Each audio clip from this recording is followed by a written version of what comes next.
Hello అందరికీ. ఇక్కడ చూస్తున్నారు కదా కాకర చెట్టు అనమాట ఇది. కాకర పువ్వు. అయితే మేము కూరగాయలు కట్ చేస్తుంటే పండుగా వచ్చిన గింజలన్నీ తీసుకొచ్చి ఇక్కడ వేస్తే ఇలా చెట్టొచ్చిందనమాట. అయితే ఆ చెట్టుకి ఈ విధంగా చిన్న చిన్న పిందెలైతే అయినాయి. సో, మేమైతే ఈ విధంగా వచ్చిన పిందెలన్నీ మాకు చూస్తుంటే చాలా బాగా అనిపిస్తుందనమాట. ఎంత బాగా వచ్చాయో చూడండి పిందెలన్నీ. అయితే ఈ చెట్టు ఎందుకో ఎండిపోతుంది. చాలా బాధ అనిపిస్తుంది ఎండిపోతుంటే. ఇది మళ్ళీ మంచిగా గ్రీనరీగా రావాలంటే ఏం చేయాలో కామెంట్ చేయండి ప్లీజ్. కానీ కూరగాయలు పండించుకుంటే మనకు అంత ఇంత ఆనందం కాదండి. చాలా బాగా అనిపిస్తుంది.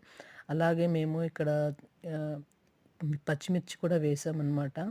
ఆ చెట్లు కూడా ఇక్కడ మొలిచాయి. ఇక్కడ అప్పుడే పచ్చిమిర్చి కూడా వచ్చేసాయి. చూడండి ఇక్కడ పచ్చిమిర్చి పువ్వు కూడా చూడండి ఇప్పుడే మొగ్గలాగా ఉందన్నమాట. చాలా